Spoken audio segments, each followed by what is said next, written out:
This popcorn-style review contains scenes from another video. Bloom Into You. Bloom Into You is the story about a young girl who really wants to fall in love, but she begins to feel like she can't, while at the same time another girl falls in love with her, and they kind of end up in a one-sided romance. Until they don't. So, Bloom Into You managed to tell its dramatic story well, and it looked nice. The characters were all relatable and likable.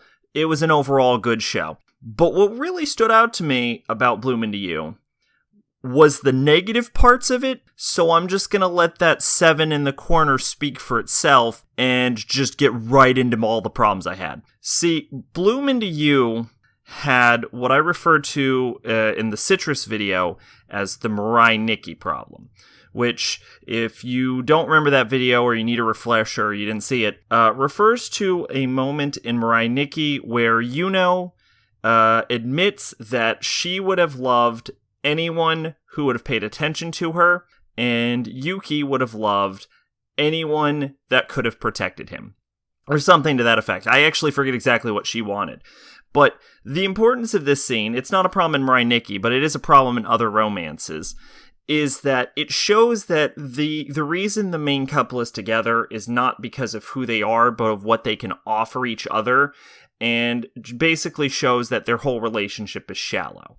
This wasn't an issue in Mirai Nikki because the relationship was in a lot of ways intended to be shallow, but in Bloom Into You, which is an actual romance, I guess you could make an argument Mirai Nikki was a romance, but which is an actual romance, one of the main love interest admits to herself, and the main character admits this as well, that the only reason she's in love with her is because she doesn't feel as if the other person can reciprocate her feelings, and she wanted a one-sided love. So, when you look at it like that, it shows that she would have fallen in love with literally anyone who wouldn't have been capable of reciprocating. And in fact, there is a character in the series who's just straight up aromantic, who probably would have even been a better fit for her had she known, but she doesn't know. And the way the main character realizes her feelings is dumb.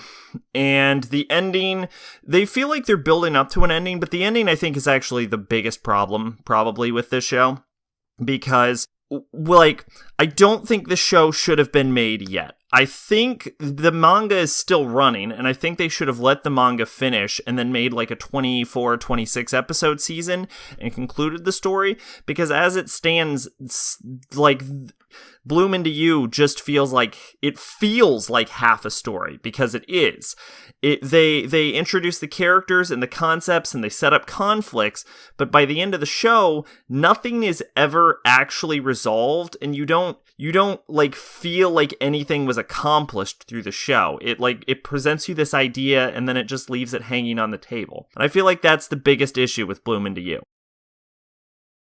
Twitch and Discord in the description. I've been Sacrobolic, your envoy of hope.